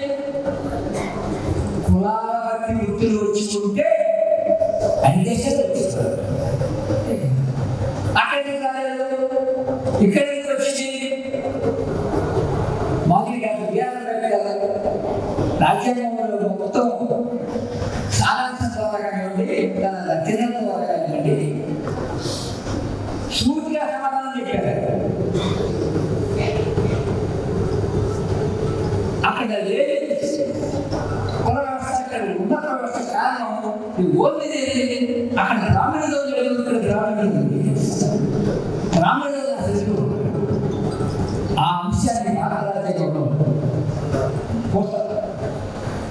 పోషణ దారాలుగా పొందుకొని untouchability is a vast future of walking. Untouchability is a vast and it is a crime. ఒక నేరం భారత రాజ్యాంగం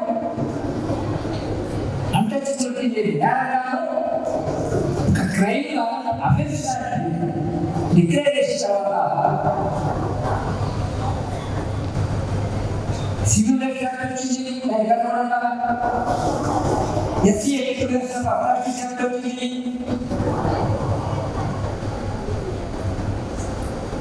తాజాగా ఇప్పుడు ఈ రాష్ట్ర ప్రభుత్వం కూడా అనివార్యంగా బీసీల మీద అత్యాచారాలను తీసుకురావడం బయట జరుగుతూ ఉంది.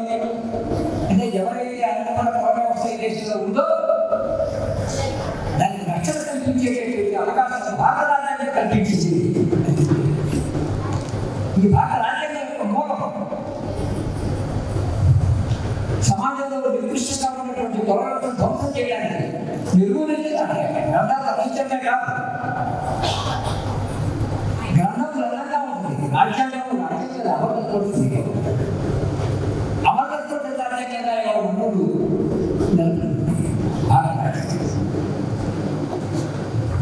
అంతేకాదు సమానత్వానికి సమానత ఎలా వస్తుంది? ఇవి లేకుండా రాజ్యాంగంలో పొందుపరిచినటువంటి సంక్షేమం కానీ సమానత్వం కానీ శోషణలు కానీ సాధ్యం ఎలా అవుతుంది? ఆచరణలో ప్రతిపాదించాలా, చట్టాలు చేయాలా? ఆ అంశం మీద ఎకనామిక్స్లో పోటీ ఉంటుంది, వృత్తుల్లో పోటీ ఉంటుంది, వ్యాపారంలో పోటీ ఉంటుంది, ఉద్యోగాల్లో పోటీ ఉంటుంది, రాజకీయాల్లో పోటీ ఉంటుంది. పోటీ ప్రపంచం కదా. ఆ పోటీ ప్రపంచాన్ని ఏ విధంగా మనం తట్టుకొని నన్ను సమానత సాధించాలా అంటే రాజ్యాంగం సారాంశం ఏంటంటే సారాంశాన్ని అర్థం చేసుకోవాలి. ఎవరైనా అర్థం చేసుకోవచ్చు. నా ఉద్దేశంలో ఈ దేశంలో ఉన్నటువంటి అసమానతల కారణం కుల వ్యవస్థ సృష్టించినటువంటి సాంఘిక అసమానతలు, సోషల్ ఈక్వాలిటీ అది calls for economic equalities and constitutive political equalities.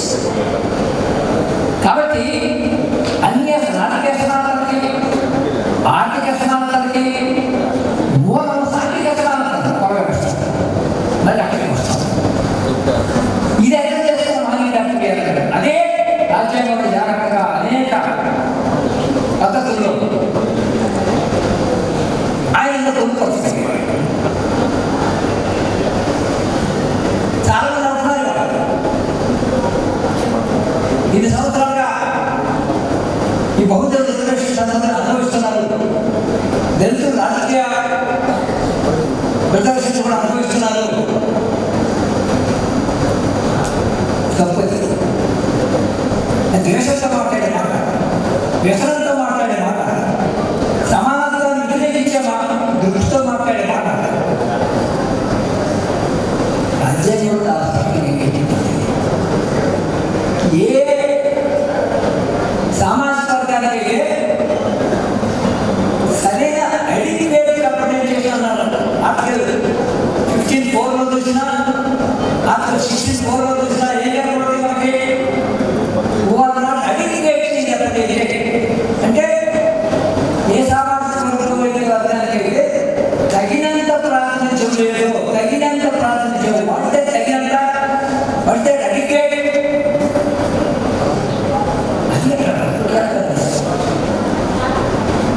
మనది కాంగ్రెస్ లేదు. రిజర్వేషన్ మనకి ఉత్తర రావు అక్రమ విశ్లేషణ. ఏ సామాజిక వర్గానికి రాజ్య వ్యవస్థలో ఉన్న అనేక వ్యవస్థల్లో లెజిస్లేచర్ కావచ్చు, ఎగ్జిక్యూటివ్ కావచ్చు, జ్యుడిషియరీ కావచ్చు, ఇంకే వ్యవస్థ కావచ్చు, రాజ్యంలో ఉన్నటువంటి స్టేట్కి సంబంధించిన వివిధ వ్యవస్థల్లో లెజిస్లేచర్, ఎగ్జిక్యూటివ్, జ్యుడిషియరీ ఈ 3 వ్యవస్థల్లో ఏ సామాజిక వర్గానికి తగినంత ప్రాతినిధ్యం అడిక్వేట్ రిప్రజెంటేషన్ లేదో వాళ్ళకి స్పెషల్ ట్రీట్మెంట్ ఇవ్వాలి అన్నారు. అదే రిజర్వేషన్. స్పెషల్ ట్రీట్మెంట్ ఇవ్వాలి. ఎందుకు ఇవ్వాలి? ఈ వ్యవస్థలో తగినంత ప్రాతినిధ్యం లేదు. 70 సంవత్సరాల రిజర్వేషన్ తర్వాత ఈ రోజు కూడా ఏ విభాగంలో కూడా తగినంత ప్రాతినిధ్యం ఈ రోజు కూడా రాలేదు.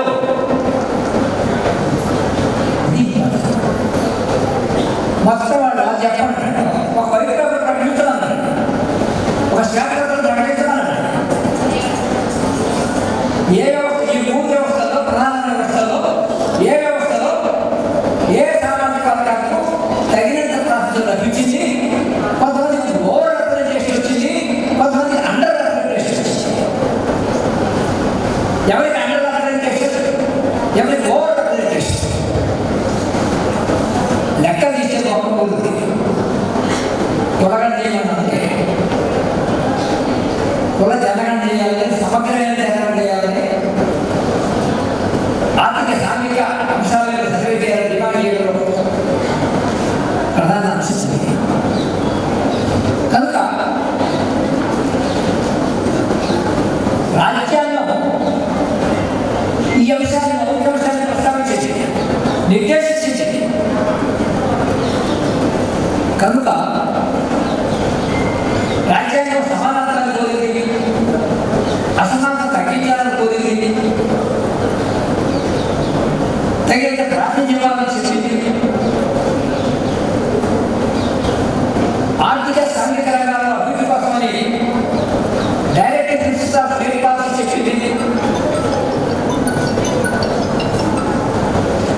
ఆదేశ సూత్రాలు న్యాయపరంగా అమలుదారులు కావాలని చెప్పినా కూడా మన ఉద్యమాల ద్వారా, మన అనేక పోరాటాల ద్వారా, అనేక కృషి ద్వారా ఉదాహరణ చెప్పారు. ఆదేశ సూత్రాలలో ఒక సూత్రం ఉంది. ఆ సూత్రం ఏంటంటే సమానమైన పనికి సమాన వేతనం.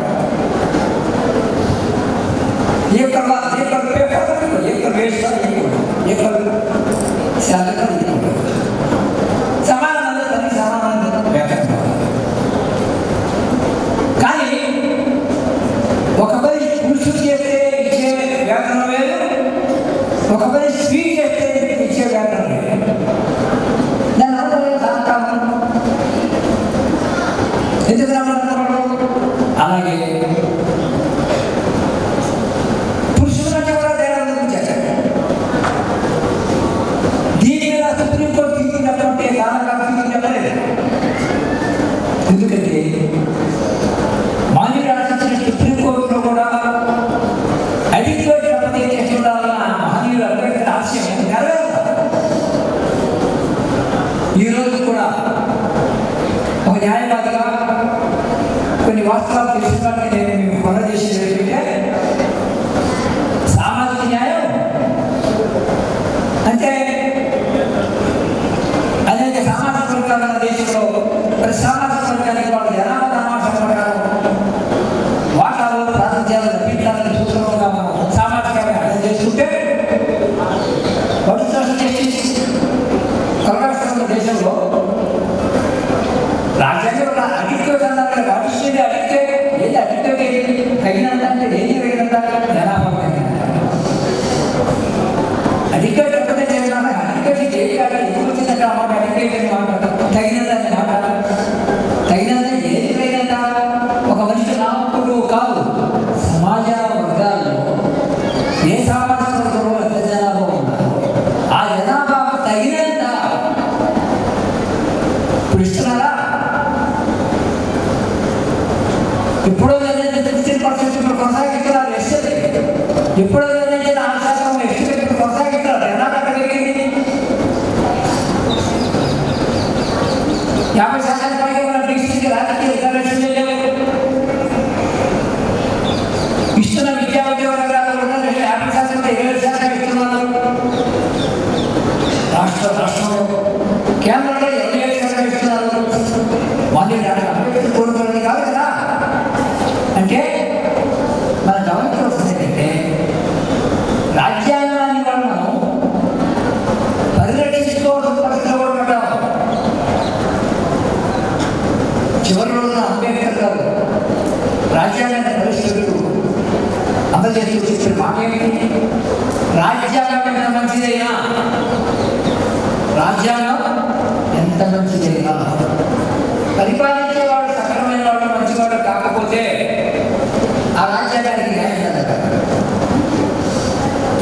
50 ఏళ్లకు పైగా పరిపాలించే పాలకులు ఆ భారత రాజ్యాంగాన్ని దాని స్పిరిట్ని దాని సారాంశాన్ని మనకి అంబేద్కర్ కోరినటువంటి అర్థంలో అమలు జరిగారా? ఆ ప్రభుత్వం ఈ ప్రభుత్వం ఆ పార్టీతో బాగుంటుంది. ఈ పార్టీలు ఏది కాదు. ఏ ప్రభుత్వమైనా ఏ పార్టీ పరిపాలించినా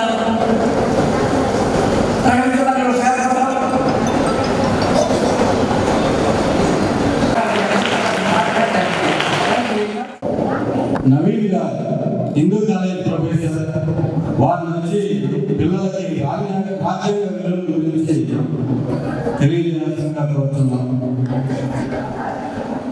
ప్లీజ్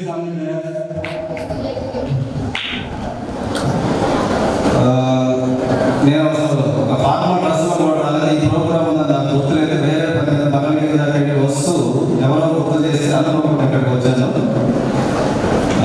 ఎక్కువ మంది పిల్లలు ఉన్నారు కాబట్టి అంత గొప్పగా కూడా మాట్లాడిన ఏం బాగలేదు రాజ్యాంగం గురించి. ఒక మోస్ట్లీ గర్ల్సే కనపడుతున్నారు కాబట్టి అమ్మాయిని అడుగుతున్నారు, రాజ్యాంగం అంటే ఏమిటి? చాలా పెద్ద రెస్పాన్స్ వచ్చింది. నాకైతే ఏమో అర్థం కాలేదు.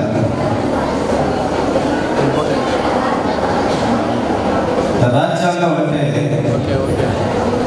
ఒక దేశాన్ని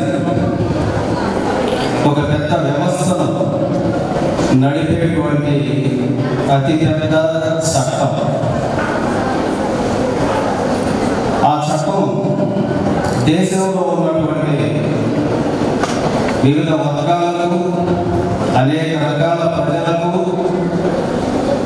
అనేక రకాల సంస్కృతులకు, అలాగే అనేక రకాల విభిన్నతలు వీటన్నిటిని కలుపుకొని అందరూ ఈక్వల్గా న్యాయం చేయగలిగినటువంటి ఒక పెద్ద చట్టమే రాజ్యాంగం.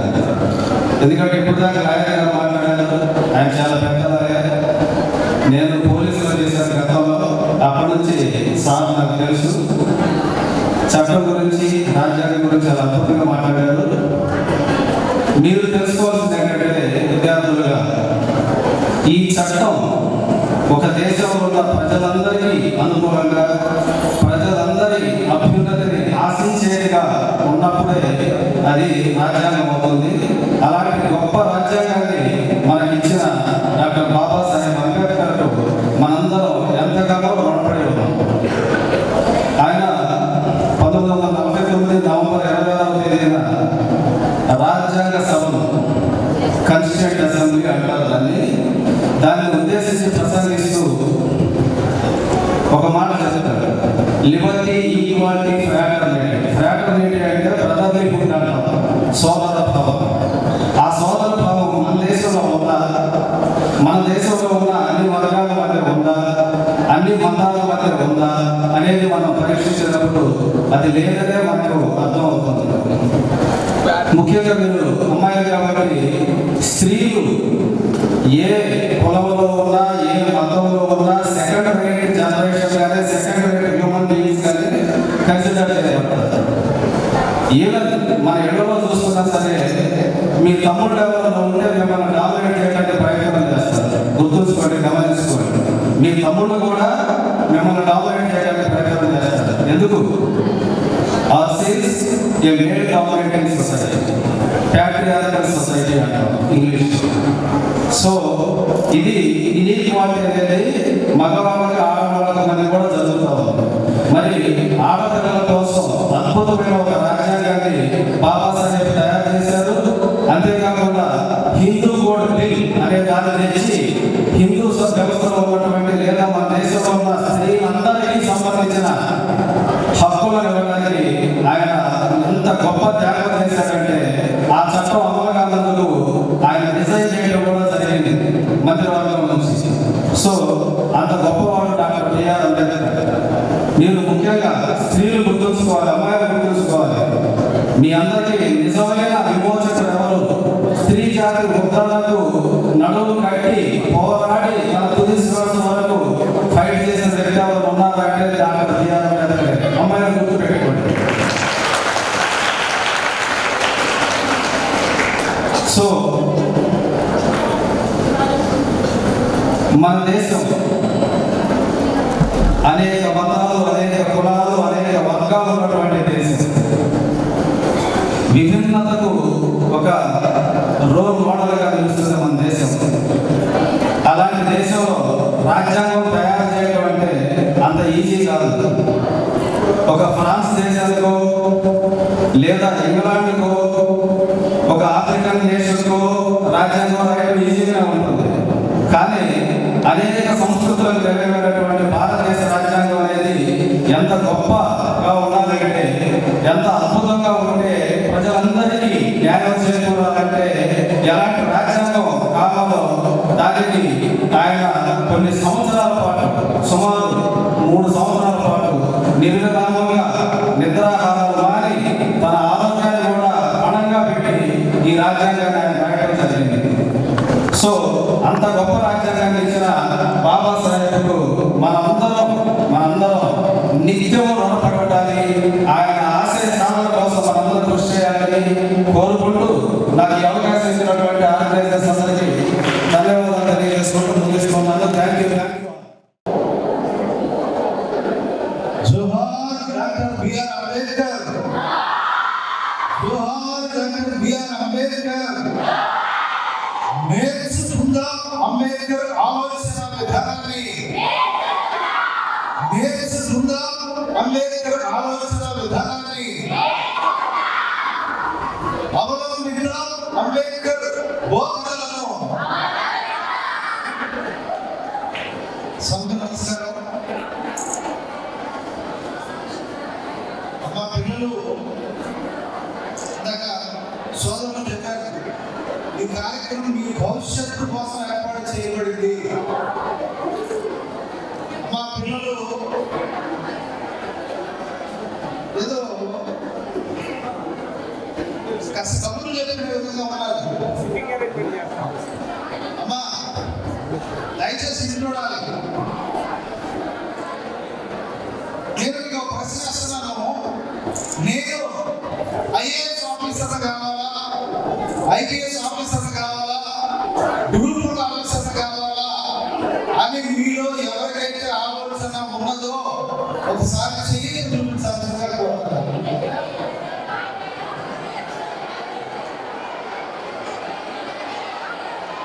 Very good, very good. మిత్రులందరూ చూస్తా ఉన్నారు. ఈ రోజున మనము ఈ విధంగా మంచి బట్టలు వేసుకుని నలుగురితో పాటు అమ్మా దయచేసి సైలెన్స్ మీ జీవితం గురించి మాటలు మనం ఈ రోజు ఈ విధంగా ఒక మనుషులాగా ఉన్నాము అంటే అది అంబేద్కర్ గారు తన జీవితం అంతా మన కోసం శ్రమించి సాధించి మనకిచ్చినటువంటి హక్కులు. అమ్మా తంగళ సినిమా మనం చూసాక తంగళ అంబేద్కర్ అనేటువంటి వ్యక్తి ఈ దేశంలో లేకపోతే, అంబేద్కర్ అనేటువంటి ఒక శ్రామికుడు స్వామికుడు భారతదేశం సమాజంగా ఉండాలి. స్త్రీలు కానీ పురుషులు కానీ కుల మత తారతమ్యం లేకుండా ఉండాలి అనేటువంటి కృషి చేసినటువంటి అంబేద్కర్ మహానుభావుడు లేకపోతే మన బ్రతుకులు కూడా, ఇక్కడ కూర్చున్న వారి ప్రతి ఒక్కరి బ్రతుకులు కూడా ఆ విధంగా ఉండేవి. అమ్మా మీరు ఊహించుకోరు, ఒకప్పుడు మన పరిస్థితి ఏంటంటే మూతికి ముద్ద, నడుముకి ఒక చీపురు. అమ్మా ప్లీజ్ మీరు మాట్లాడుకుంటా ఉన్నారు, తప్పది, తప్పు. ఎందరో దేవరాజు గారు ఎంతో మంది కలిసి మీ భవిష్యత్తు కోసం ఈ కార్యక్రమం ఏర్పాటు చేశారు. మీరు ప్రతి మాట కూడా విలువైనదిగా వినాలి. అంబేద్కర్ అనే మహానుభావుడు తన కుటుంబాన్ని కంటే కూడా, తన కన్న బిడ్డల కంటే కూడా నిన్ను ఎక్కువగా ప్రేమించాడు. ఎందుకంటే తన బిడ్డలు చనిపోతున్నా కూడా అది పట్టించుకోనటువంటి పరిస్థితుల్లో ఆయన నీ కోసం నా కోసం శ్రమించి మన మనుషులుగా బ్రతకాలని ఆయన చేశాడు. కాబట్టి నిలబడ్డాం. అమ్మ గమనించండి, ఆయన మన విముక్తి కొరకు రాజ్యాధికారమే ఏకైక సమాధానం అన్నాడు. రాజ్యాధికారమే ఏకైక సమాధానం అన్నాడు.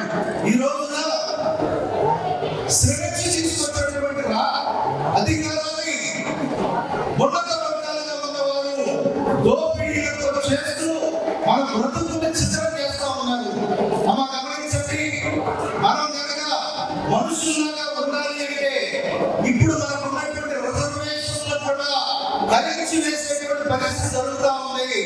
ఈ రోజున ఒక ఇంజనీరింగ్ చేసినటువంటి వ్యక్తి, ఒక డిగ్రీ చేసినటువంటి వ్యక్తి ఒక కాంపిటేటివ్ ఎగ్జామ్స్ వెళ్ళాలంటే వెళ్ళలేని స్థాయి వరకు ఉంది. అమ్మ పిల్లలు మీరు చదువుకునే టైంలో భవిష్యత్తు గురించి ఏం ఆలోచించట్లా, ఎంజాయ్ చేయడం సరదా చేయడంలో ఉన్నారు. భవిష్యత్తు చాలా దుర్భరంగా ఉంది.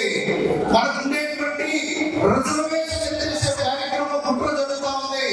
ప్రభుత్వ ఉద్యోగాలు తగ్గించేస్తా ఉన్నారు. ప్రైవేట్ లో మనకు ఎంకరేజ్ లేకుండా జరుగుతూ ఉంది. అమ్మ యువత మీరు గుర్తించాల్సింది ఏంటంటే 3 విషయాలు చెప్పి నేను ముగిస్తా. ఎడ్యుకేషన్, ఎంప్లాయ్మెంట్, ఎంపవర్మెంట్, 3 విషయాలు మీరు గుర్తుపెట్టుకోవాలా. ఎడ్యుకేషన్ మనం చదువుతున్నామంటే ఏదో ఒక చదువుతున్నామే కాదు, మనము రేపటి రోజున స్థిరంగా ఒక స్థిరమైనటువంటి ఆదాయంతో ఉండే విధంగా మనము ఒక మంచి కోర్సు నేర్చుకోవాల్సిన అవసరం ఉంది. ఈ రోజున గుంటూరు ఎంపీ గారు ఉన్నారు, బ్రహ్మస్వామి చంద్రశేఖర్ గారు. ఆయన పేద కుటుంబం నుంచి వచ్చిన వాడు. ఆయన కష్టపడి మెడిసిన్ చదువుకుని అమెరికా వెళ్ళి వేల కోట్లు సంపాదించి మన ప్రియతమ నాయకులు, దాడికొండ శాసనసభ్యులు, ఒకప్పుడు జిల్లా అధికారి శ్రావణ కుమార్ గారు మన మధ్యకి వస్తా ఉన్నారు. సభ్యులలో అందరూ సభ్యులు నిలద ప్రకారం మనం ఎవరైతే కొద్ది వారిగా ఉన్నారో వారికి అవసరమైతే పరిస్థితుల్లో మనం ఎదగాలని కోరుకుంటూ ఈ అవకాశం ఇచ్చినటువంటి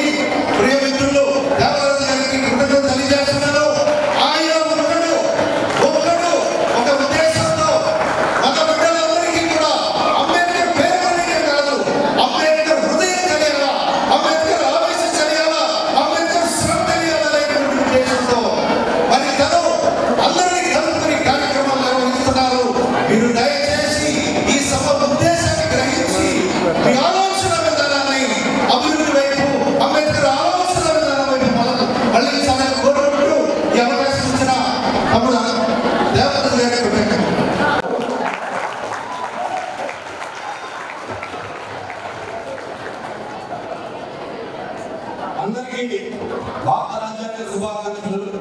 మరి నేటి కార్యక్రమానికి ముఖ్య అతిథిగా చేసినటువంటి తాడికొండ శాసనసభ్యులు తెనాలి శ్రావణ్ కుమార్ గారు మరి గతంలో అనేక రాజ్యాంగ దినోత్సవాలు జరిపించి ప్రజల్లో అనేకమైనటువంటి అవగాహన కల్పించినటువంటి వ్యక్తి.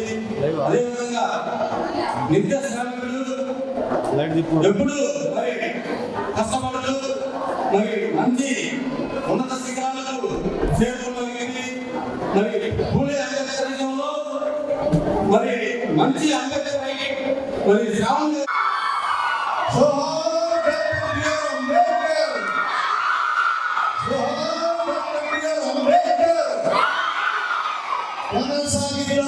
అంబేద్కర్ ఆలోచన విధానాన్ని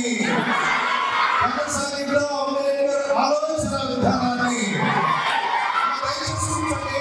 2 నిమిషాలు ఒకే ఒక నిమిషం ముగిస్తా. మీరు భవిష్యత్తు మనకు ఉండాలంటే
please keep quiet please.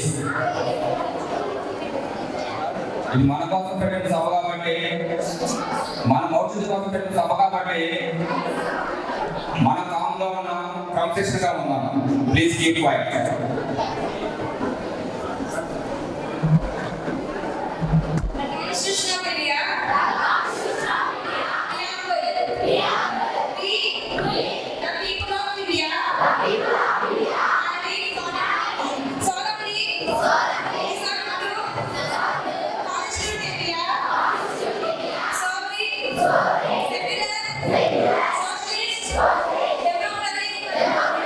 Republic,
దీన్ని రాయడానికి అహోరాత్రులు కృషి చేశారు డాక్టర్ బాబాసాహెబ్ అంబేద్కర్ గారు.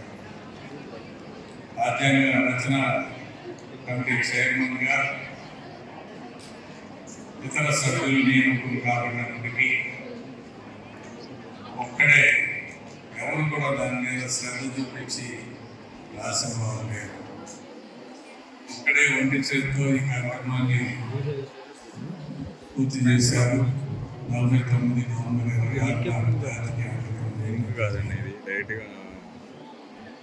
రాజ్యాంగం ఎంత గొప్పదైనా దాన్ని అమలు చేసేవారు చెడ్డవారైతే ఆ రాజ్యాంగం యొక్క ప్రయోజనాలను తీసుకోవడం, రాజ్యాంగం ఎంత చెడ్డదైనా దాన్ని అమలు చేసేవారు మంచివారైతే ఆ ప్రయోజనాలు అపరిమితం అనేది మనందరికీ తెలిసిన విషయం.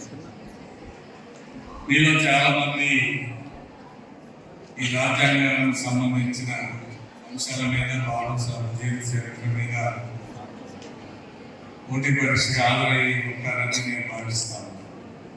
ప్రతి సంవత్సరం క్రమం తప్పకుండా ఈ కార్యక్రమం నిర్వహిస్తూ పోటీ పరీక్షలు రాసిన విజేతలకు మంచి బహుమతులు ఇస్తూ ఒక చక్కటి ఆలోచన ధోరణిని మన మధ్య ప్రవేశపెడుతూ సమాజానికి కలిసి ఉండే ఆలోచన దృక్పథాన్ని ముందుకు తీసుకెళ్తున్న ఈ సంస్థని ప్రత్యేకంగా అభినందనలు తెలియజేసుకుంటూ నేను 2-3 అంశాలు చెప్పి ముగిస్తాను. డాక్టర్ బాబాసాహెబ్ అంబేద్కర్ జీవితాన్ని గురించి వేదికలెక్కి ఉపన్యాసాలు చెప్పే కంటే చిన్నపిల్లలందరినీ ఇక్కడ సమావేశానికి వచ్చేసిన అందరికీ నేను చేసే విజ్ఞప్తి ఏంటంటే ప్రతి ఒక్కరూ ఒక పుస్తకం కొనుక్కొని చదివితే ముగిస్తుంది.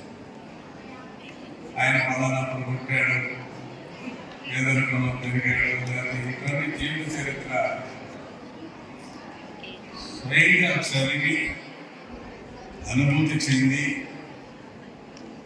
ఆయన పడిన కష్టాలు ప్రస్తుత సమాజంలో మనం ఎదుర్కొంటున్నామా,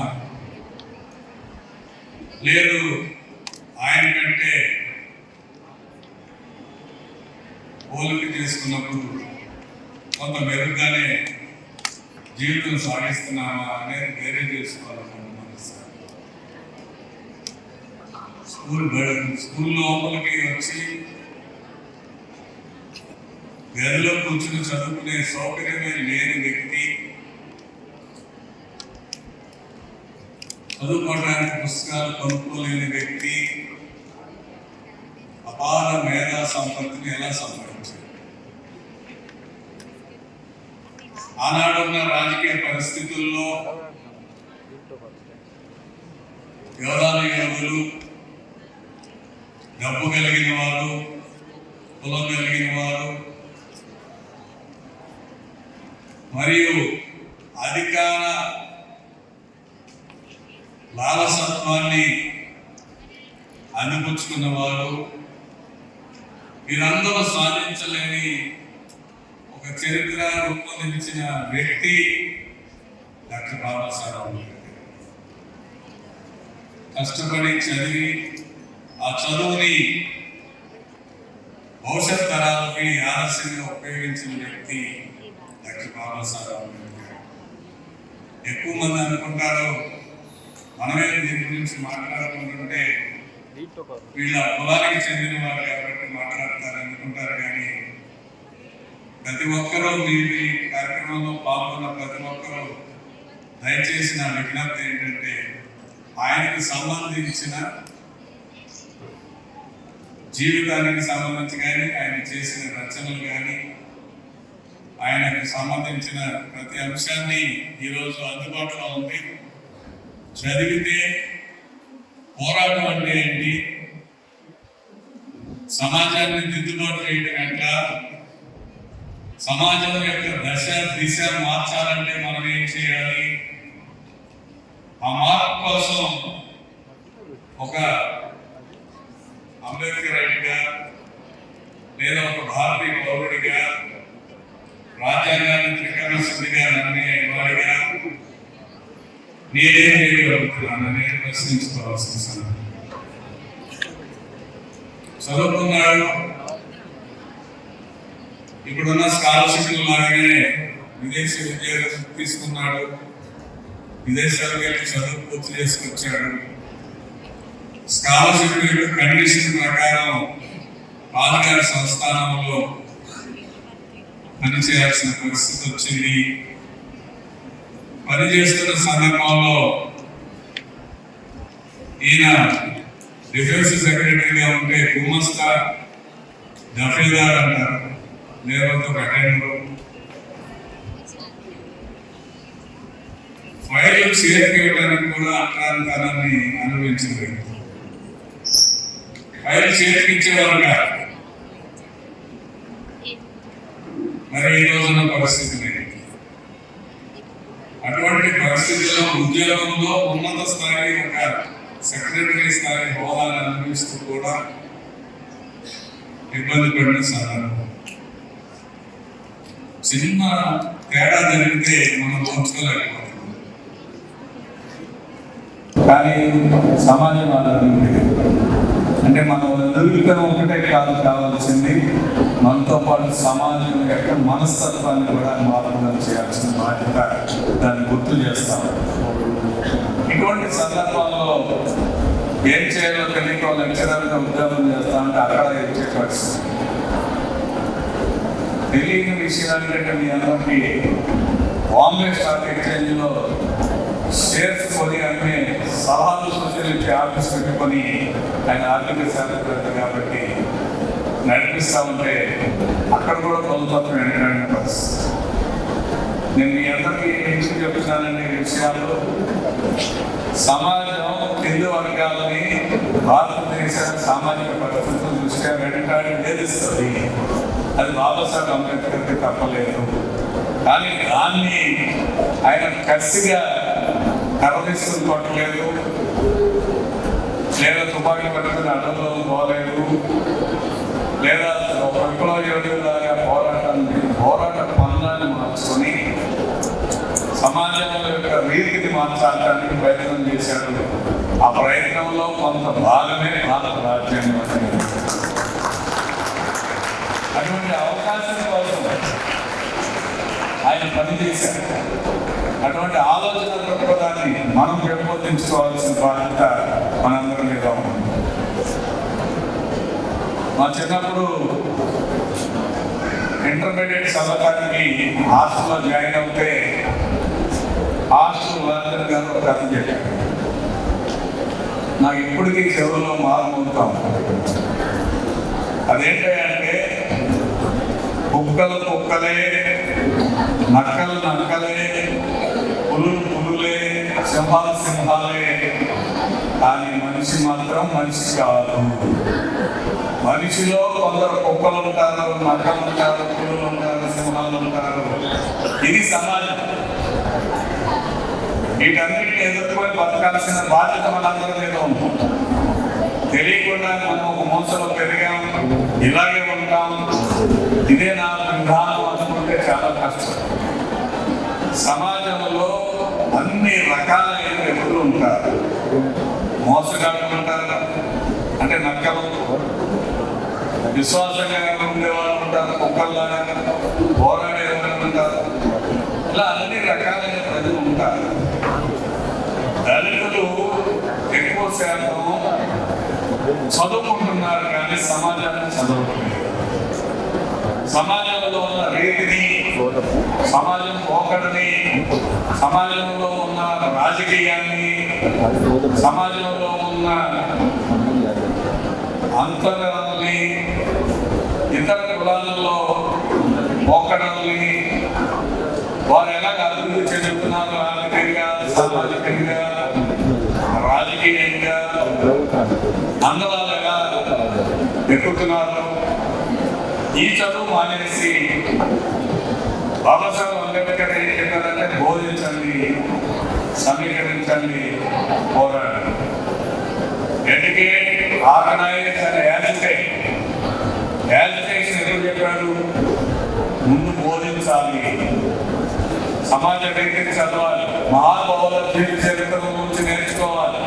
ఏ సందర్భంలో ఏ దిశగా వాళ్ళు ఆలోచించారు, ఎటువంటి ఆలోచన దృక్పథంతో సమాజంలో వెలిగారు, ఆ వెలిగిన సందర్భంగా తను ఎదుర్కొన్న అసమానతలనండి, కష్టాలనండి, నష్టాలనండి, ఆ నష్టాలను ఎదుర్కోవడానికి గత మన పూర్వీకులు మనకి ఏర్పరిచిన మార్గం ఏంటి, ఆ మార్గాన్ని నుంచి కొత్తగా ఏదైనా నేను నేర్చుకోగలనా, లేదా ఆ అనుభవాన్ని నేను ఉపయోగించుకొని ముందుకెళ్ళడానికి అదేవిధంగా మార్గదర్శకంగా పనికొస్తుందా, ఇటువంటి ఆలోచనలు చేసి సమీకరించండి, అంటే ఆర్గనైజ్ కండి.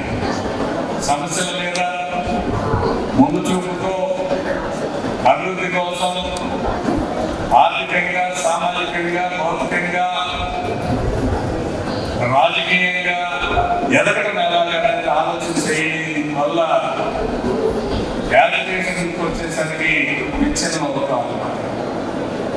పునాది లేదు, ఒక సాంస్కృతిక పునాది కానీ ఒక ఐడియాలజికల్ పునాది కానీ సరైన పునాది లేక పైగా మెరుగులతోటి రాజకీయాలు, పై మెరుగులతోటి పోరాటాలు చేయడం చేత ఈ జాతి మొత్తం పూర్తిగా నిర్వీర్యమైపోయే పరిస్థితి ఒక 15-20 సంవత్సరాలలో రెండో శ్రేణి జాతి తర్వాత మూడో శ్రేణి, నాలుగో శ్రేణి పౌరులుగా చూడబడబోతున్నారు. ఇప్పటికైనా మనం అప్రమత్తమై పనిచేయాల్సిన బాధ్యత మనం. అందులో భాగంగా రాజ్యాంగానికి సంబంధించిన అంశాల మీద, మన హక్కుల మీద, మన బాధ్యతల మీద, మనకి ఈ దేశం కల్పిస్తున్న వారసత్వం మీద, మన పూర్వీకుల యొక్క పోరాట పట్టికని, పూర్వీకుల యొక్క జ్ఞాన సంపదని మనం అందరం కూడా ఏ దిశగా ఆలోచన చేయాలి, మదింపు చేసుకొని దాన్ని భవిష్యత్తు కాలానికి ఏ దిశగా వాడాలనేది 24-25% ఉన్న ఎస్సీ ఎస్టీలు దిగులేని వారిగా, ఎదుటి వారి దయాదాక్షిణ్యాల మీద ఆధారపడేవారిగా, ఎవరో ఇస్తే తీసుకునే జాతిగా మారిపోతున్నారు. దీని నుంచి మార్పులు చెందాల్సిన బాధ్యత మనందరి మీద ఉందని నేను గుర్తిస్తాను. మనం కూడా పౌరులమే, మనం మనుషులమే, మనకు హక్కులు ఉన్నాయి, మనకి జ్ఞానం ఉంది, మనకి సేవ ఉంది. మనం దీన్ని ఎందుకు సానబెట్టి ఉపయోగించి పైకి రాలేకపోతున్నాం? ఎవరితో బానిసత్వానికి ఎందుకు గురవుతున్నామనే ఆలోచన గవర్నమెంట్ మనం అభివృద్ధి చేసుకోవాల్సిన బాధ్యత మనందరం. అవును సోదరులారా, మిత్రులారా, ఇటువంటి రాజ్యాంగానికి సంబంధించిన అంశాల మీద ముందు పట్టు సంపాదించుకొని ఈ రాజ్యాంగం మనకు ఏ రకంగా రక్షణ కల్పిస్తుంది, ఈ రాజ్యాంగం ద్వారా మనం ఏ రకంగా అడుగు ముందుకేయాలంటే మన పెద్దలు ఎవరైతే ఉన్నారో బాబాసాహెబ్ అంబేద్కర్ కానీ, మహాత్మా జ్యోతిరావు ఫూలే కానీ, ఇంకా అనేక మంది గొప్ప వ్యక్తులు, మన కాంశీరామ్ కానీ, ఇటువంటి వ్యక్తులు జీవిత చరిత్రలను చదివి సమాజ రీతిని అర్థం చేసుకొని ఆ సమాజ రీతిలో మనం భాగస్వామ్యం అవ్వడానికి ప్రయత్నం చేయాలా. ఇది నిరంతర పోరాటం, ఒక్కసారి అయిపోయే పని కాదు. ఇది పాము ఇచ్చిన వ్యక్తుల యొక్క వైకుంఠ పాలనాన్ని జీవితం. ఈ పాము ఎప్పుడు పిల్లలతో తెలియదు, నచ్చినప్పుడు ఎక్కుతామో తెలియదు. కానీ అనునిత్యం ఎక్కడికే పైకి చెంది అభివృద్ధి చెందడానికి అతి జాగ్రత్తగా ఆలోచనలు ప్రణాళిక వేస్తే తప్పకుండా విజయం సాధిస్తామని మన పూర్వీకులు ఆయన బాబాసాహెబ్ అంబేద్కర్ కానీ, జ్యోతిరావు ఫూలే కానీ, ఇంకా పెద్దలందరూ కూడా చేసి నిరూపించారు. ఎక్కడ కూడా వారి హక్కులు తాకట్టు పెట్టుకోకుండా, వారి ఆత్మగౌరవాన్ని పోగొట్టుకోకుండా, ఆత్మాభిమానం దెబ్బతింటే పోరాటం చేసి పోయిన హక్కులు సాధించి మన కోసం పెట్టారు. ఇది మనం నేర్చుకోవాల్సిన బాధ్యత మనందరం మనం తెలియజేసుకుంటూ మరొకసారి క్షమాపణలు ఆలస్యమైనందుకు నాకు అవకాశం కల్పించి నన్ను ఇందులో భాగస్వామ్యం చేయాలని ఆలోచన చేసిన నిర్వాహకులందరికీ ప్రత్యేక ధన్యవాదాలు. వారు చేస్తున్న కృషిని ప్రత్యేకంగా అభినందిస్తూ మరి మీ అందరికీ నా యొక్క ఏటీఎంలు తెలియజేస్తున్నాను.